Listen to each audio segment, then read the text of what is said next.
สุดท้ายแล้วคันนี้ไงนี่คือยังเจนวิดีโอแต่ตรงจุดมันเจนในยูทูบนี่ตามปัตเตอร์เจนนี่คือยังมันประกาศอยู่ไอ้ตรงไปให้จิมเปิลชแนลไหมแต่ปีมันบนยังพอวิดีโอแต่ตรงจุดมันนั่งเรียนกันนักเชียร์ก็โดยชีวิธีสร้างนักน้องแกเรียนเจด้านสมัยสั้นในอนุไอ้น้องเชียร์ไล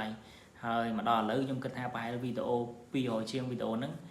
មានអ្នកខ្លះគាត់ចប់ចូលសកលវិទ្យាល័យដែលគាត់ធ្លាប់មើលហ្នឹងឥឡូវក៏មានអ្នកថ្មីតំណែងទី11ទី12ឬក៏ទី10អីក៏បានមើលវីដេអូហ្នឹងដូចគ្នាហើយខ្ញុំសង្ឃឹមថាអ្នកគ្នានៅតែបន្តមើលវីដេអូដែលខ្ញុំបានខំបង្ធ្វើពីមុនមកនិងបន្តគ្រប់គ្រងនៅ channel មួយនេះហើយថ្ងៃនេះគឺខ្ញុំចង់និយាយប្រាប់អ្នកគ្នានៅវីដេអូក៏ដូចជា content ដែលខ្ញុំនឹងបង្កើតនៅក្នុង channel នេះបន្តទៀតតាក់ទងជាមួយនឹងការអភិវឌ្ឍខ្លួនឬក៏ជីវិតប្រចាំថ្ងៃនិងបញ្ហាដែលខ្ញុំធ្លាប់បានជួបឆ្លងកាត់ខ្ញុំគិតថា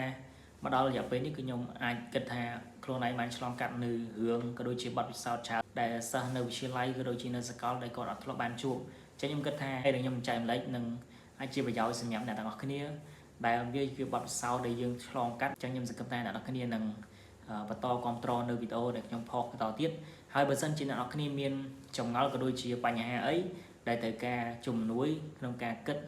អ្នកគ្នាអាចឆាតមកខ្ញុំតាម Facebook របស់ខ្ញុំឬក៏ comment នៅក្នុង channel YouTube មួយហ្នឹងហើយបើសិនជាខ្ញុំមានពេលគឺខ្ញុំនឹងធ្វើការឆ្លើយតបផ្ទាល់ឬក៏បង្កើតជាវីដេអូហើយនឹងយកបញ្ហាដែលអ្នកគ្នាលើកឡើងហ្នឹងមកដោះស្រាយទាំងអស់គ្នាហើយខ្ញុំគិតថាវីដេអូនៅក្នុង channel មួយនេះវានៅតែបន្តផ្ដល់នៅអត្ថប្រយោជន៍សម្រាប់អ្នកនរគ្នាខ្ញុំគិតថាវានឹងជួយអ្នកគ្នារីកចម្រើនក៏ដូចជាមានការវិវត្តខ្លួនសង្ឃឹមថាអ្នកគ្នានឹងជួយគ្រប់គ្រងនៅ channel មួយនេះបន្តទៀតអរគុណជួបគ្នានៅវីដេអូក្រោយបន្តទៀត